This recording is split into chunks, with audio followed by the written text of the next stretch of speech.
आपल्याला सगळ्या बंधू भगिनींना गुढीपाडव्याच्या खूप खूप शुभेच्छा।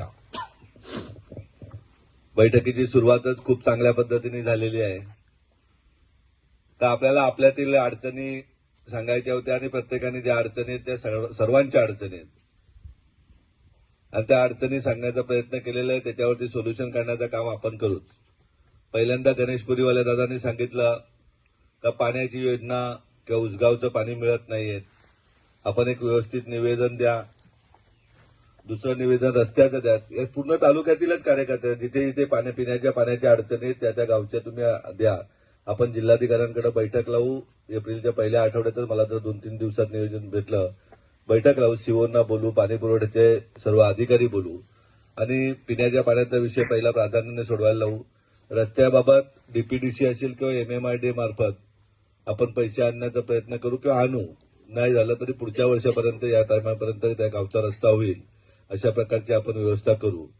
त्याचबरोबर छोट्या मोठ्या ज्या विषय असतात, तालुक्याचे तहसीलदार, प्रांत, फॉरेस्ट ऑफिस, तर आपण सांगा महिन्याचा एक दिवस मी भिवंडीसाठी देईन का त्या दिवशी आपल्या तालुक्यातील ज्या ज्या समस्या आहेत त्या समस्या दूर करण्याचा आपण प्रयत्न करू किंवा करून घेऊ। जिल्ह्याचा विषय असेल तर आपण सांगा पूर्ण जिल्हावासी एक दिवस आपण ठाण्याच्या जिल्हाधिकारी, सीओ, एसपी या कार्यालयातले जे विषय असतील ते विषयासाठी एप्रिल महिन्यापासून सुरुवात करू का त्या दिवशी ठाणे जिल्ह्याच्या विषयासाठी पूर्ण दिवस जे जिल्ह्याच्या रेस्ट हाऊसला बसून तिथले विषय काय ते आपण सोडवण्यासाठी प्रयत्न करू। आता विषय शेतकऱ्यांचा चालू आहे। हा विषय तर आपण सिंधुदुर्गापासून तर तलासरीच्या टोकापर्यंत आपण घेतोय का जमीन न विकण्यासाठी आपल्याला शेतकरी मजबूत करावा लागणार आहे। बाजूला पश्चिम महाराष्ट्र आपण बघतोय, बाजूला नाशिक बघतोय, उत्तर महाराष्ट्र बघतोय। जर तिथला शेतकरी मेहनत करून 2 पैसे कमावतो, शासनाच्या सगळ्या योजना मिळवतो, तर आपल्यालाही आपल्या शेतकऱ्यांना सगळ्या योजना मिळवून देण्याचं काम जिजाऊ मार्फत करण्यात येईल एवढ्या प्रसंगी आपल्याला सांगतो। परंतु मेहनत करावी लागेल। मगाशी कोणीतरी सांगितलं कुक्कुटपालन काय 5,000 कोंबड्याचं काय करतं, 50,000 कोंबड्याचा प्लॅन करा। आपण त्याच्यासाठी सर्व शासनाच्या सुविधा आहेत त्या सुविधा देऊ का जेणेकरून तुला बँक लोनचं व्याज भरायला लागणार नाही एवढी व्यवस्था तरी गव्हर्नमेंट करते। त्या योजना आपण प्रत्येक कार्यकर्त्यापर्यंत मिळवून देऊ। परंतु जर आपल्याला योजना करायची, व्यवसाय करायचा आहे दाभाडला आणि आपण रोज उठून जर भिवंडीला राहिलो, ठाण्याला राहिलो तर तो व्यवसाय होत नाही।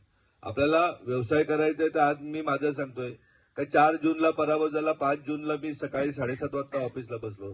कुठलाही पराभव झाला म्हणजे आपलं आयुष्य संपलं असं नाही की एखादी निवडणूक म्हणजे आपल्यासाठी सर्वात मोठा विषय नसतो का ठेकेदारी हा एकच व्यवसाय असंही नाहीये। जर शहापूरच्या मळेगावामध्ये मी एक दिवशी सहज रस्त्याने जात असताना एक आजोबा भेटले। मी त्यांची 2 एकर जमीन बघितली। त्या 2 एकर जागेमध्ये दगडाला जागा होती। ते सुरुंग लावत होते, ते फुलं लावत होते, ते आणखीन 2 पिकं घेत होते की जेणेकरून त्यांना अंदाजे 4 ते 5 लाख रुपये ते उत्पन्न काढत होते। तर आपणही प्रत्येकाने ते ठरवलं पाहिजे। आपण उद्या पडगाव भागातली गोडाऊन बघायला गेलो किंवा भिवंडी ठाण्यातले पश्चिम पट्ट्यातला बघा, आज आता खारबावचा ब्रिज होतोय, त्या ब्रिज होऊन तिथल्या जमिनींची परिस्थिती काय होणार ती बघा। त्याच बाजूला गेलं तर कासार वडवलीची परिस्थिती काय झाली, वाघबिलची परिस्थिती काय झाली, खारेगावची परिस्थिती काय झाली। ही परिस्थिती आपल्यावर येऊन द्यायची नसेल तर जमीन विकता कामा नये। आपण प्रत्येकाने गावोगावी घरोघरी सांगितलं पाहिजे। मग तो कुठल्या समाजाचा राहू दे, आदिवासी बांधव राहू दे, आगरी बांधव राहू दे, कुणबी राहू दे, अगदी बौद्ध बांधव राहू दे, कुठलाही समाजाचा आपल्या गावातील नागरिक असेल तरी त्यांनी एकही गुंठा जमीन विकता कामा नये याबाबत आपण प्रत्येकाने प्रबोधन केलं पाहिजे। आपल्याला छोटी स्वप्न घेऊन जिजाऊ आपल्यापर्यंत नाही आलेली। आपण स्वप्न मुलांना दाखवा, आपल्या मुलांना दाखवा, आपल्या बहिणीच्या मुलांना दाखवा, आपल्या भावाच्या मुलांना दाखवा, गावातील गोरगरीब ताईच्या मुलाला दाखवा का तुला उद्या अमेरिकेला जाऊन MS करायचं झालं तरी जिजाऊ तुझ्या बरोबर असेल, परंतु तू शिकला पाहिजे, तू ताई शिकली पाहिजे अशा प्रकारचं प्रबोधन करा। निवळ मोबाईलमध्ये वेळ घालवणे, याची वाजवणे त्याची वाजवणे हे करण्यापेक्षा काहीतरी जन्माला आले तर चांगलं करण्याचा दृष्टी ठेवता आणि डोक्यात हवा अजिबात जाऊ नका। आज आपण बघतोय का अमेरिकेच्या राष्ट्राध्यक्षाच्या डोक्यात हवा गेली होती, आज इराण सारख्या छोट्याशा राष्ट्रानेही त्याची हवा पूर्ण घालवलेली। त्याच्यामुळे बलवान कोणच नाहीये आणि आपल्याला शाश्वत काम करायचंय। निवडणुका हे एकच काम आपलं नाहीये, परंतु ज्या निवडणुकीमध्ये मगाशी सांगितलं कोणीतरी का आपण हळदी कुंकाचा कार्यक्रम करतो का इतर काय, परंतु ज्या निवडणुकामध्ये गोरगरीब बांधवाने भगिनींनी आपल्याला कुठल्याही अभिलेशनशिवाय नुसते जिजाऊ नव्हती तर पूर्ण समाज आपल्या बरोबर होता. तर त्यांनी मतदान केलं. येताना मला मोनिकाने दाखवलं की हे पाडे इकडचे, का या पाड्यातल्या लोकांनी कधी एका विशिष्ट राजकीय पक्षाव्यतिरिक्त पहिल्यांदा लोकसभेला तुला मतदान केलं. तर ते पाड्यांसाठी आपल्याला त्यांच्याशी कॉन्टॅक्ट आपल्याला ठेवावं लागणार आहे. ते नातं एक मतदानापुरती नाही, का निवडणुका झाल्या तर परत 5-4.5 वर्षांनी यायचं, त्याच्यातले आपण नाही आहेत. आपण जिथे जिथे ज्या ज्या जिल्ह्यात जातो त्या जिल्ह्यात जर 1 वर्षाने एक महिन्याला लोकप्रतिनिधी येत होता, तो आपण गेल्यानंतर त्याला आठवड्याला यायला लावतोय. तर आपण आपल्याकडचे लोकप्रतिनिधी पण दररोज लोकांच्या कामाला लावायचे असतील तर आपण जागृत राहायला लागेल. आपल्या संघटनेचं काम अस्तित्व हे जिवंत ठेवावं लागणार आहे. आपण काय उद्या कसला पैसा आहे तो डीपीडीसीतनं काम आहे त्याच्यातून 10% घेणारी लोक नाही आहेत का 5% घेणारी लोक नाहीत. आपल्याला आपली माणसं जगवायची आहेत तर विविध प्रकारचे व्यवसाय आहेत. मी तर सांगेन 100 नाही हजारो प्रकारचे व्यवसाय आहेत. त्या व्यवसायातून स्वाभिमानाने आपल्याला जगता येईल. ठेकेदारी कराल तर स्वाभिमान तुमचं शिल्लक राहणार नाही. ते शिल्लक न ठेवता आपल्याला जगायचं असेल तर ते जगा. तर त्याच्यासाठी पण ठेकेदारीला मी तर स्वतःनी 12 जूनला ज्या दिवशी शिवसेनेत प्रवेश केला त्या दिवशी या आपल्या जिल्ह्यामध्ये कुठलंही काम घ्यायचं नाही पद्धतीने संकल्प करा. किमान 50 कोटीपर्यंत तरी काम नाही करणार. का जे कामं करायची ते आपल्याच लोकांना केली पाहिजे. त्यासाठी मी स्वतः कुठलाही निविदा भरलेला नाही. परंतु त्या पलीकडेही अनेक व्यवसाय आहेत. का अगदी छोटे मोठे व्यवसाय आहेत. एक्सपोर्ट पर्यंत आपण जाऊ शकतो. विविध गोष्टी आहेत का ते केल्या जातात. मगाशी जांभळाचा व्यवसाय यांनी सांगितलं दाभाडच्या दादांनी. त्यांनी ते उदाहरण पालघरचं दिलं ते खूप चांगलं दिलं. का त्या गावामध्ये जांभळापासून तो गाव प्रसिद्ध आहे. त्याप्रमाणे आपण क्लस्टर करू ना त्या गावामध्ये. का निव्वळ शेतकरी म्हणजे काय निव्वळ भात शेतीवर अवलंबून राहून नाही चालणार. आपल्याला बारमाही शेतीकडे वळलं पाहिजे. आपल्याला आज आनंदाची गोष्ट आहे काय की जिल्ह्याचे पालकमंत्री ज्या पक्षाचे त्याच पक्षाचे आपण आहोत. ज्या ज्या गावात आपण नद्या नाल्यांना बंधारे मागाल त्या त्या गावामध्ये बंधारे 100% तुम्हाला मी मंजूर करून देईन का जेणेकरून पाणी अडवता येईल. ज्या बंधाऱ्यांना गाळ साचला असेल त्या गाळ साचला असेल तुम्ही सांगा मी जेसीबी देईन तुम्ही लोकवर्गेतून डिझेल भरा. आपण तो गाळ काढू पाणी थांबवण्याचं काम करू का जेणेकरून पाण्याची पातळी खाली न जाता शेतकऱ्यांना आपण पाणी देता येईल. आता मगाशी सांगितलं बाजारपेठ. मी तुम्हाला भिवंडी पूर्ववाल्यांना एक टेम्पो देतो 407. आपण नवी मुंबईला तिथे उतरवायची व्यवस्था करतो. जो भाव पश्चिम महाराष्ट्रातल्या लोकांना मिळतो तोच भाव तुम्हाला मिळाला जाईल. अशा प्रकारची व्यवस्था करू. काय निव्वळ दुगाड फाट्यावर ते अवलंबून राहता. आपण नवी मुंबईला जाऊ तिथे एपीएमसी मार्केटमध्ये जाऊ तिथे बाल देऊ. त्याच्यासाठी तुम्हाला मी टेम्पो स्वतः जिजाऊ तर्फे देतोय. परंतु आपण प्रत्येकाने करायचं ठरवलं पाहिजे. भाजीपाल्याबरोबरच किंवा फळशेती बरोबरच दुग्ध व्यवसाय करण्यासारखा आहे. कुक्कुटपालन करण्यासारखं आहे. बकरी व्यवसाय करण्यासारखा आहे. आज आपण मुंबईच्या बाजूला आहोत. एवढी मोठी 2.5 कोटी जवळजवळ 25% महाराष्ट्र आपल्या आजूबाजूला राहतोय. म्हणजे त्यांना खायला तर आपण कोविड काळात एकच गोष्ट शिकलो का खायला रोज लागतंच. उद्या कपडे नाही आपण घेऊ शकत रोज. बूट नाही रोज घेऊ शकत. गाडीत नाही रोज फिरू शकत. पण जेवायला तर लागतंय ना. अंडी लागतात. तर त्या सगळे छोटे मोठे व्यवसाय करायला कुठलीही लाज न बाळगता आपण प्रत्येकाने ठरवलं पाहिजे. जे पैसे व्यवसायात आहे ते कुठेही नाहीयेत. त्यामुळे व्यवसाय करायचा आपण प्रत्येकाने ठरवला. जास्तीत जास्त लोकांनी आमच्या भगिनी असतील. मला आनंद वाटला त्या दिवशी वाडा तालुक्यातल्या कांबारा गावच्या ताया आल्या होत्या माझ्याकडं. साबण बनवून अगरबत्ती फिनेल सगळ्या प्रोडक्ट त्यांनी बनवलं. ते विकतात. ते बोलले का हॉस्पिटलला कुठे लागलं ते घ्या. वाघ सरांना मी जोडून दिलं. अशा प्रकारची प्रत्येक ताई जर उद्या व्यवसायात उतरली तर चायनाच्या पुढे आपला राज्य निघून जाईल. कारण चायनामध्ये आपण बघतोय तर भगिनीच व्यवसायामध्ये असतात. त्याप्रमाणे आपली ताई जर व्यवसायामध्ये उतरली ती आनंदी राहिली तर आपल्याला खूप आनंदाची गोष्ट आहे. हा झाला व्यवसायाचा पैसा पाण्याचा विषय झाला. आपल्या सगळ्यांच्या आरोग्याची जबाबदारी जिजाऊने घेतलेली. आज काम थांबलेलं नाही. म्हणजे उद्या वाटलं असेल 10 कार्यकर्ते गेले म्हणून काम थांबलंय का. आजही 25,000 लोकांच्या आपल्या समाज बांधवांच्या आरोग्याची व्यवस्था दर महिन्याला जिजाऊ करते. आजही 20,000 विद्यार्थ्यांना शिक्षण सीबीएसईचं शिक्षण देण्याचं काम जिजाऊ करते. आजही तलाश्री मोखाड्यापासून तर अगदी सावंतवाडीपर्यंत स्पर्धा परीक्षेच्या अभ्यासिका पोलीस भरती केंद्रातून हजारो विद्यार्थी अभ्यास करून प्रशासनामध्ये नोकरीला लागण्याचं काम करतात. पण एवढ्यावरती आपल्याला आपली भूक भागणारी नाही. आपल्याला दरवर्षी किमान 5 IAS जे टॉपर पहिल्या 20 मध्ये जे येतात त्याच्यातून आपल्याला IAS IPS आपले झाले पाहिजेत. हे आपलं जिजाऊचं स्वप्न आहे. आपल्याला गावागावातले विद्यार्थी CA झाले पाहिजेत. न्यायाधीश झाले पाहिजेत. स्पर्धा परीक्षा मार्फत अधिकारी झाले पाहिजेत. इतकंच नाही तर उद्या ITI करण्यापेक्षा IIT ला आपले विद्यार्थी गेले पाहिजेत. नीटचे क्लासेस आपण इयत्ता 9वी पासून सुरू केलेले आहेत. तर त्याबाबत आपण प्रत्येकाने गावागावात जागरूकता दाखवली पाहिजे. विद्यार्थी जे हुशार विद्यार्थी आहेत ते JEE नीटसाठी आपण झडपोलीला पाठवले पाहिजेत.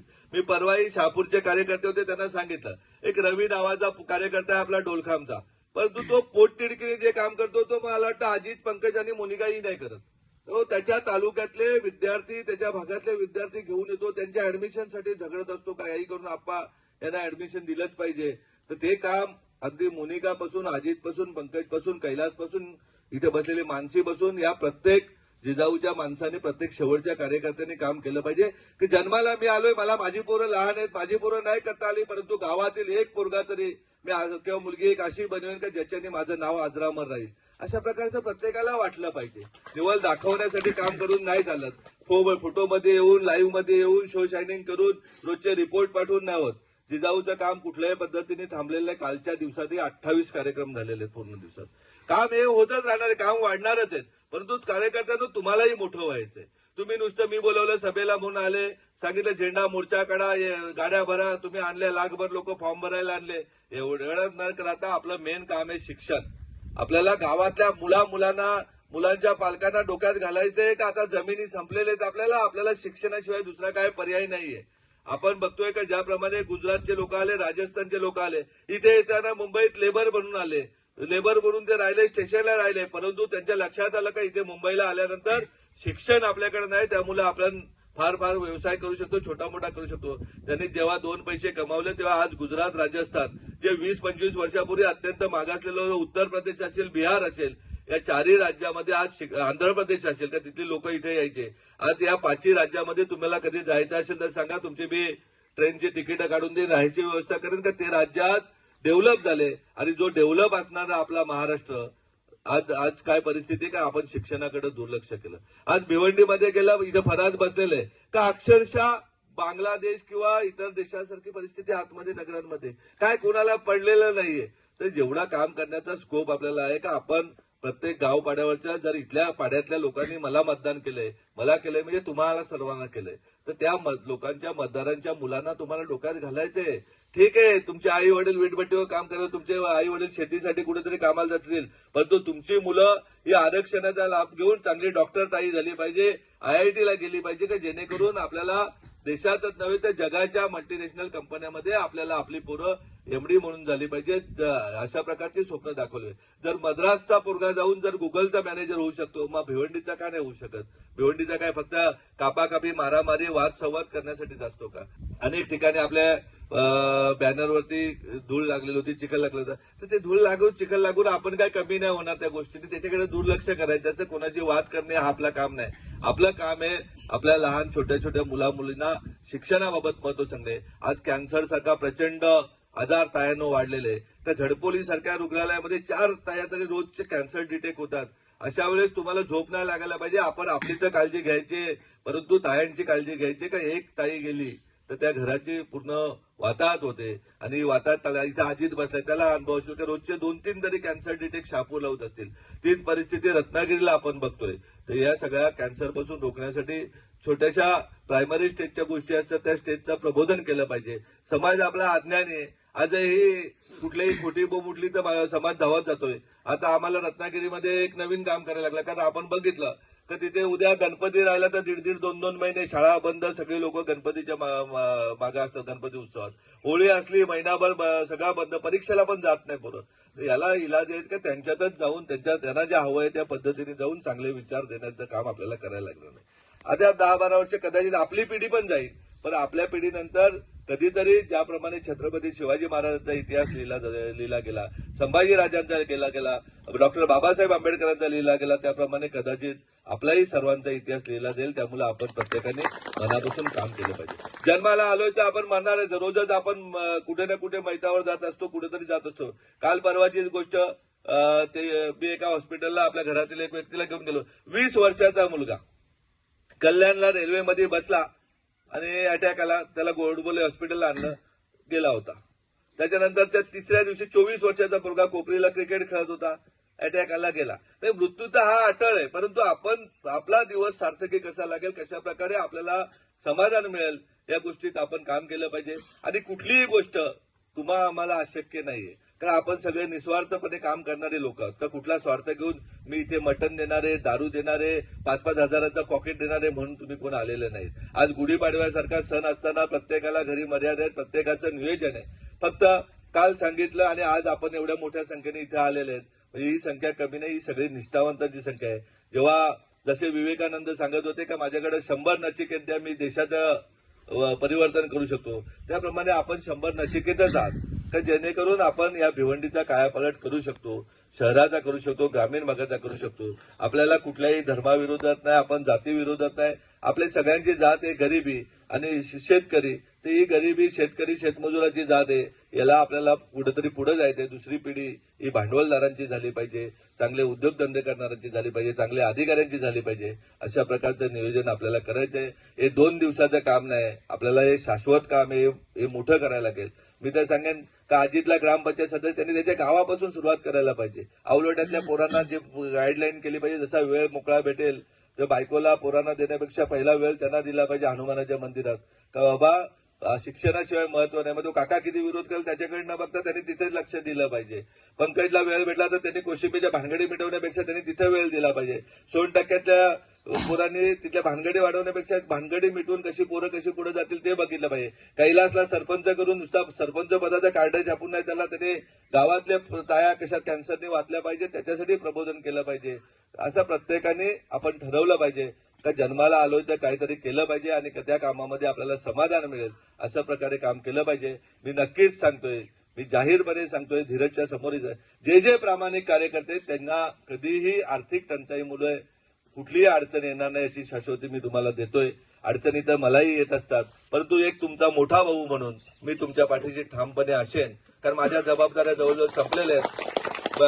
बहिणींच्या पोरांची लग्न झाली, बहिणी व्यवस्थित झाल्या, मी व्यवस्थित झालो, माझ्या मुलांची लग्न झाली. आता जे काय ते त्या महिन्याभरानंतर 100% आपल्या समाजासाठी म्हणजे अगदी माझ्या काय घ्यायचं होतं काय नाही ते पण मी आता घेऊन झालेले. उरलेलं जे आहे ते संपूर्ण आपल्याला चांगल्या कामासाठीच लावायचंय. जिथे जिथे दुःख असेल तिथे तिथे जिजाऊचा कार्यकर्ता पोहोचला पाहिजे. मला लिस्टमध्ये नाव नाही आलं, मला मेसेज नाही आला, मला हे नाही आलं, ही गोष्टी आपल्याकडे नाहीच आहेत.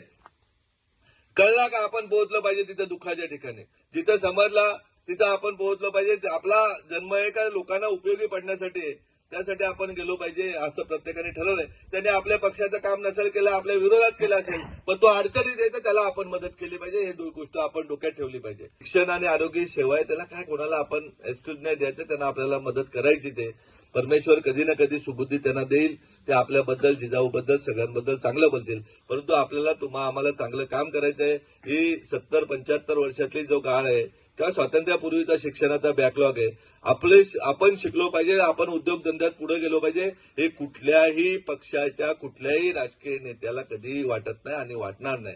ते फक्त जिजाऊलाच वाटतं आणि त्या दृष्टीने आपण आपल्याला सक्षम करायला सुरुवात केली पाहिजे, आपला कार्यकर्ता सक्षम केला पाहिजे. मी तुम्हाला सांगितलं का ज्या पक्षामध्ये मी आहे त्या पक्षानुसार तुम्हाला डीपीडीसीचे बंधारे ज्या ज्या गावात लागतील, ज्या ज्या गावच्या पाण्याचा विषय ते सोडवण्यासाठी मी सक्षम आहे. मी 100% विषय सोडून देईन. परंतु एकट्या भिवालीचा किंवा गणेशपुरीचा नका, तुम्ही तालुक्याच्या पूर्ण द्या. पदाधिकारी आहात, त्या पदाधिकाऱ्यांनी ग्रामीण भागात फिरा. आणि निवडणुका हे एक आपलं साध्य नाही. आपल्याकडे शेकडो हजारो विषय आहेत, हजारो समस्या आहेत. का मी येताना सांगितलं का हा पिलंजा रस्ता आहे, हा 2 ते 3 वर्षापूर्वी मंजूर झालाय. अनेक टेंडर भरतात म्हणून तो टेंडर कॅन्सल केला जातो. असे विविध, आणि तो रिक्षावाला रोज जीव मुठीत घेऊन जातो. इथली ताई 7व्या महिन्यात गरोदर असताना त्या रिक्षात प्रवास करत धबधबत जाते. इथली आजी आमची हॉस्पिटलला जाताना त्रास होत जातो. पण तो राजकारण्यांचा खेळ चालतोय का मला टक्के भेटत नाही म्हणून तो टेंडर कॅन्सल केला जातो. तर या सगळ्या गोष्टी रोखायच्या असतील तर शिक्षण ही सगळ्यात महत्वाची गोष्ट आहे.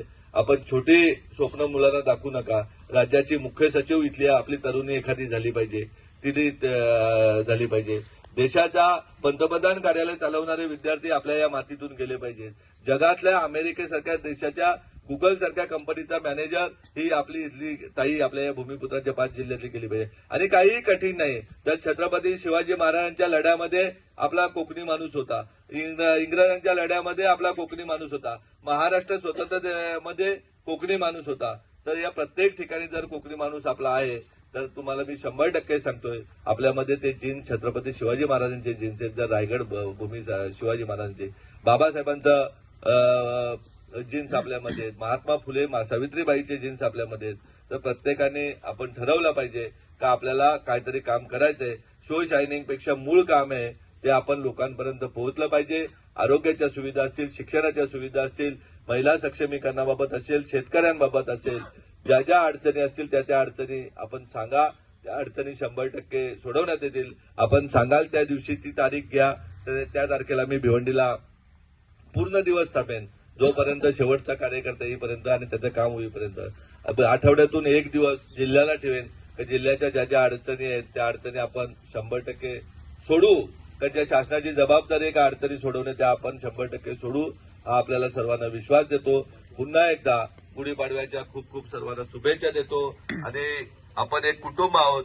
एक कुटुंबामध्ये कुणाचा रुसवा फुगवा होत असतात, विसरून जायचं आणि पुढे आयुष्य चालत जायचं असतं. त्यामुळे ते कुठेही खचून जाऊ नका. आपल्याला एक दिलाने चांगलं काम करायचंय. पुन्हा एकदा सांगतोय का आपल्याला जन्माला आलोय ते 40-50 वर्षाची 100-60-70 वर्षाची जीवन जगण्यासाठी नाही आलोय. तर पुढचे 200-400 वर्ष आपण अजरामर राहण्यासाठी प्रत्येकाने गावागावात पाड्यापाड्यात काम करणे, शिक्षणाने आरोग्याचा जागर करणे, जमीन विकू नये म्हणून शेतकऱ्यांना वारंवार परिषदेने जमीन का विकायला लागणार आहे. आरोग्यासाठी तर आहे हॉस्पिटल, लावा अजित जाधवला फोन. प्रायव्हेट हॉस्पिटलला जायचं असेल तर लावा पंकज पवारला फोन. शिक्षणाबाबत तर स्वतः मी कटिबद्ध आहे की जिथे जिथे अडचण आहे तिथे ते शिक्षणाबाबत आहे.